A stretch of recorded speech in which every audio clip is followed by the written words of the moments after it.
What do you do about what's happening in the Middle East and this war and that thing and this group and this injustice? All of those matter, not negating anything. The only thing you can do about it is do your own shadow work.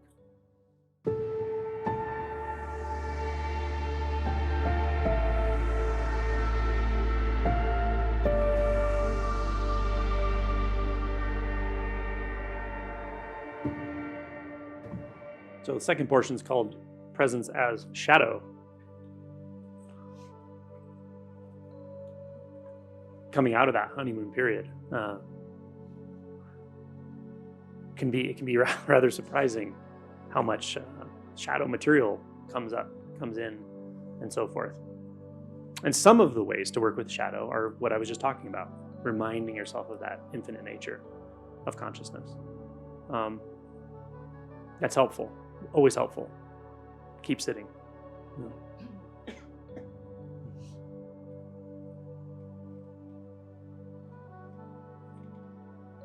And there may be other approaches that are important. They will come into play and so forth.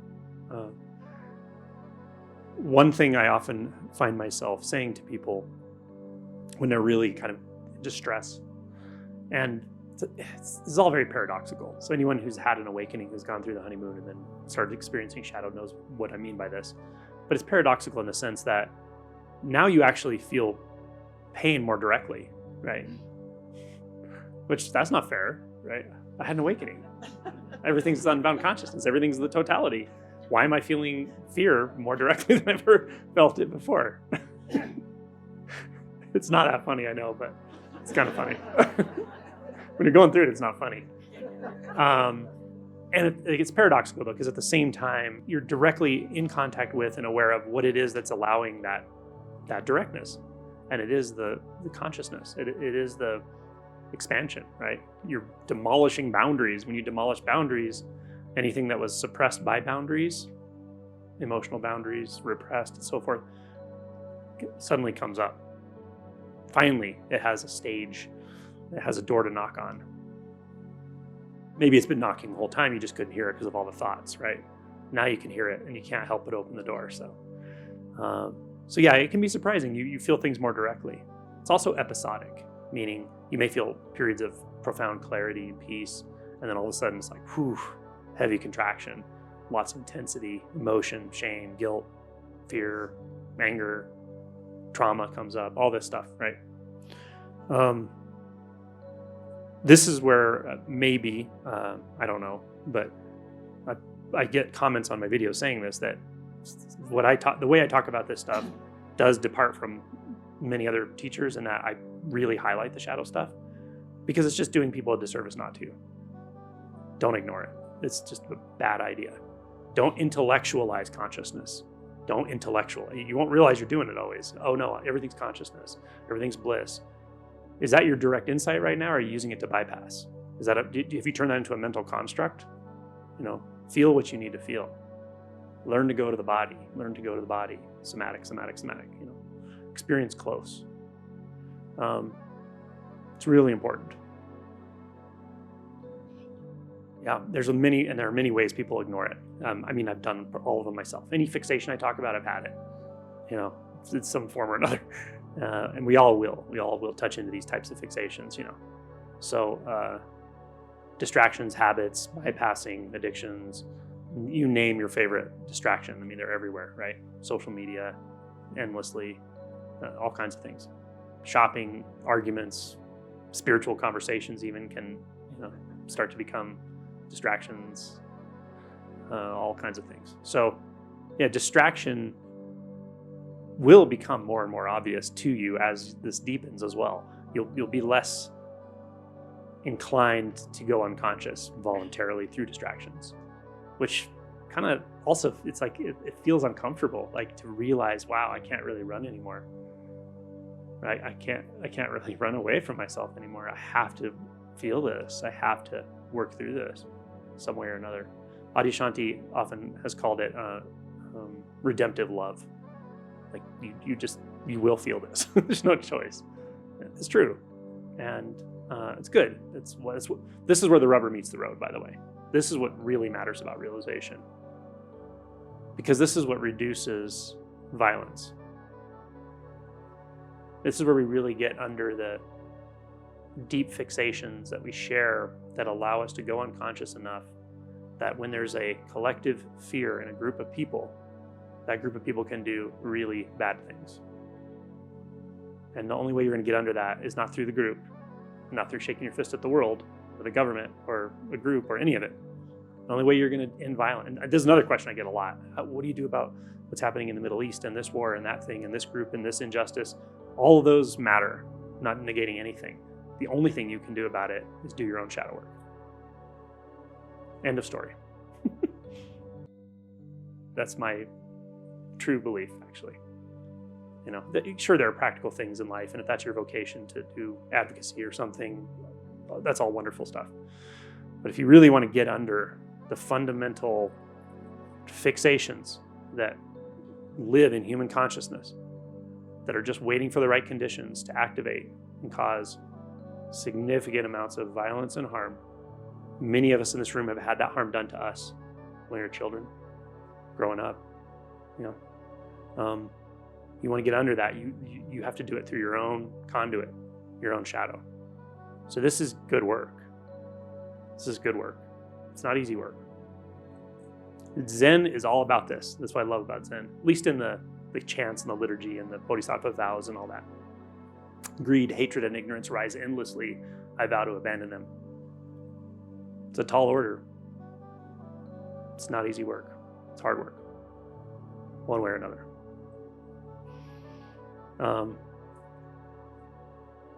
So what is shadow? It's fascinating. Some of it's so obvious, you know, intense emotions, repressed emotions, rage, anger, parts of ourselves we didn't want to see surprise us, resistance to all the emotions, right? And all that stuff comes up. It's obviously shadow. But it's important to offer even a simpler definition of shadow, I think, as well. And that is, it's literally the shadow that is cast by identity, by the illusion of identity, by the illusion of a separate identity. It casts a shadow.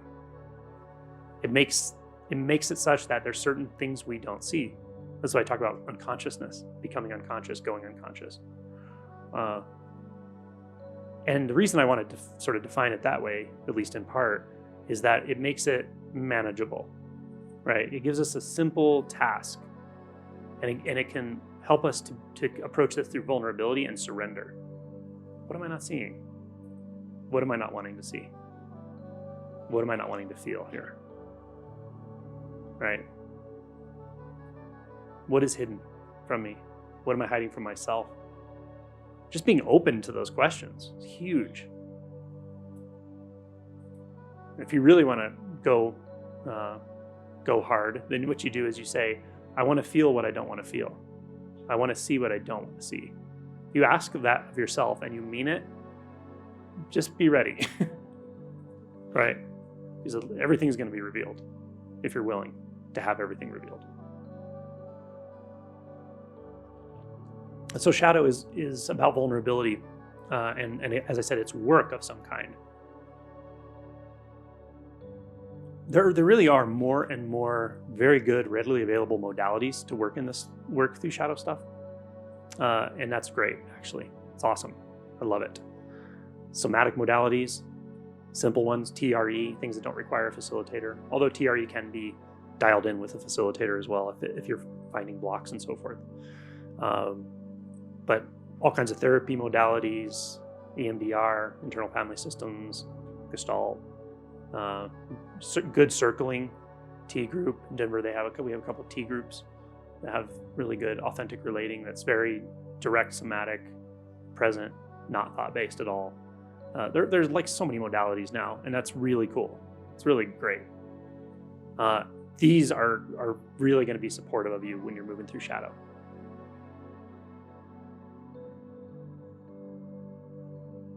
It's going to be a little different for everyone, for sure. It can be a confusing time because there's no exact recipe.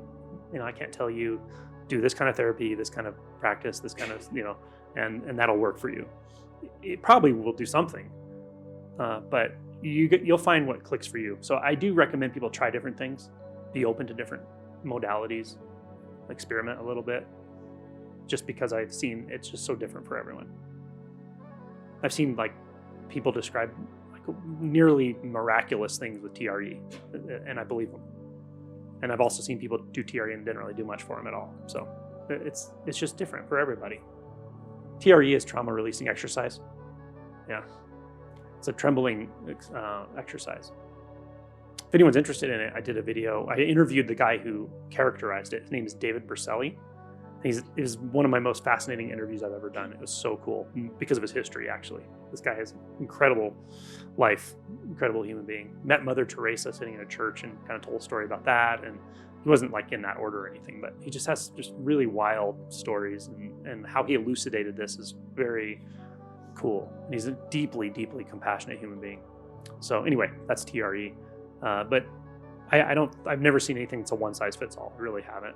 I've seen things that work really, really well for some people and just don't seem to do much for others. So try different things. And there's so many out there. But I think a couple of the keys are, again, it's your orientation. Like I said, the questions you're asking yourself. What are you really trying to do here in the shadow? Are you just trying to move through it as quickly as possible and get to non-duality so you can experience no boundaries?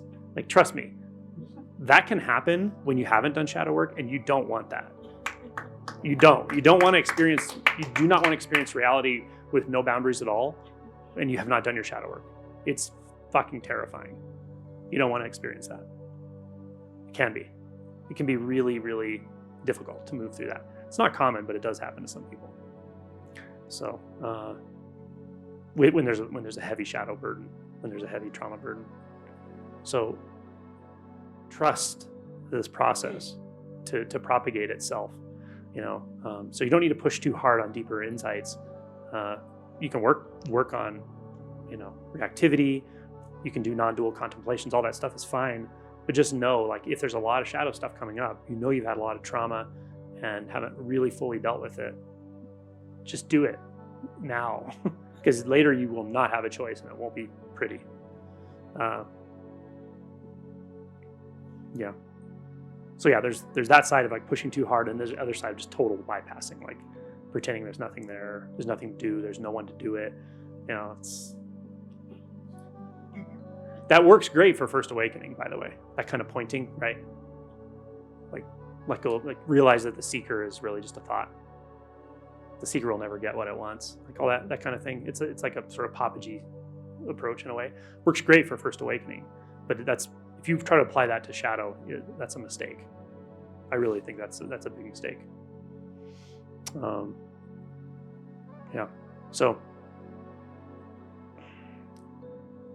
yeah, circling back to what I started with in this talk, often, paradoxically, people find that things are felt very, very directly now, and yet there is more clarity and presence, right?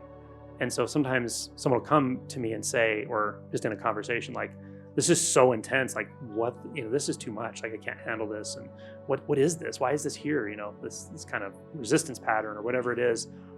And sometimes I say this and it seems to help, maybe not always, but I say, just remind yourself, this is a texture of presence.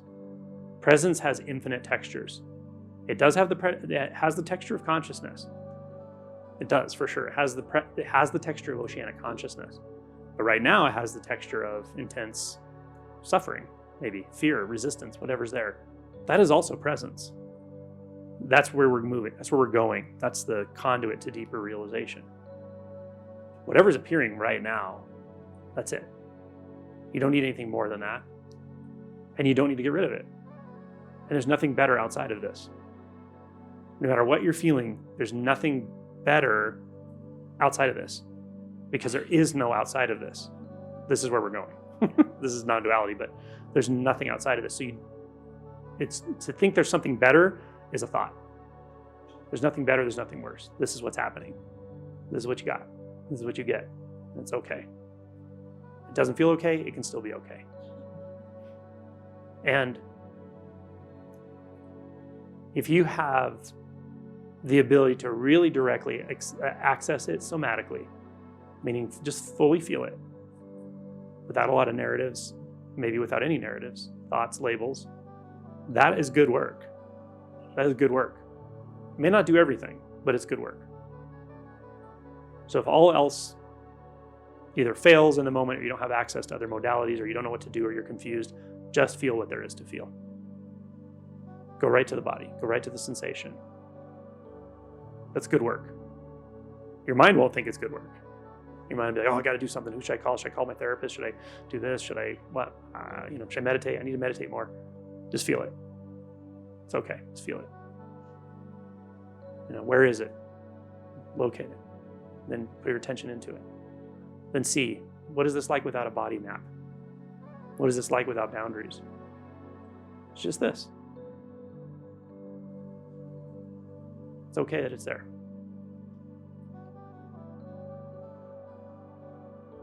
Everybody's a little different with this.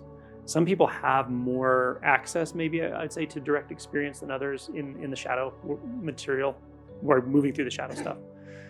And that is valuable work, to just pour your attention so fully into it that there's just that experience, and it can start to feel non-dualistic. I just caution people that doing just that also is not only the only answer, because it's not, I wouldn't call it bypassing. It's almost like zooming in so fully that you've sort of deconstructed the body, deconstructed even the mind. And that's great. It does good work. But there are some vasanas, fixations, some karmic threads that are so strong that you're going to need other kinds of work with this. And just know that that's what I mean when I say you may need other modalities. You may need to do some kind of therapy. Maybe psychedelic work. I don't want to overemphasize it. I don't want to underemphasize it, but they're out there, obviously. And we're in Colorado where DMT is legal now, so there you go. Isn't that crazy? And ibogaine, by the way.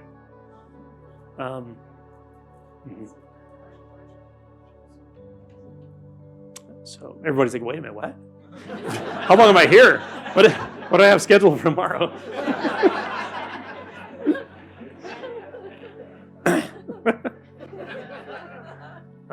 There's all kinds of modalities to do shadow work.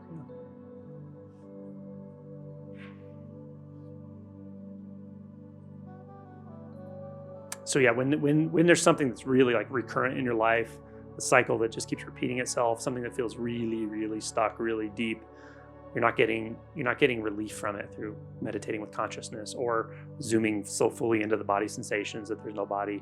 Like, you've done that over and over, and still it keeps coming around. It's behavioral. It has to do with your relationships or your vocation or anything. Like, when that kind of stuff's going on, you may need to get a little more creative and look around. Could be a trauma therapist. There are good trauma therapists. There are all kinds of different modalities. So, yeah, that's the deal with shadow work. I mean, it's really, as always, what is your intention? And if your intention is to really see what's there, integrate what's there, not overlook anything, feel what you've been avoiding, feel what's been repressed, then you're in a good place. Yeah. This is the murkiest space of this whole process, for sure. It's the trickiest. There's a lot of dead ends, not dead ends, but cul-de-sacs. There's a lot of disorientation, confusion. Having some kind of teacher, mentor, someone who has gone through this, really gone through this, deeper realization, that can be helpful for sure. Really can be helpful. The challenge is, it's sometimes hard to know who that is, to be honest. It can be, so many people have talked to me about being sucked in by certain teachers and gurus for years, and toxic environments and all of it, right? So I don't want to just wholesale discount the whole spiritual world, but there's so much of that in the spiritual world. And so, what can I tell you? How do you know who to trust in that sense? Look at the people around them. Are people waking up? Do they endorse shadow work? And if they do, is it balanced with actual insight, awakening insight? Those are the kind of things I would probably look for. When you meet them in person, how do they come across? Are they straightforward, simple, easygoing? Or do they have an air of spirituality? That's Stay away from that one.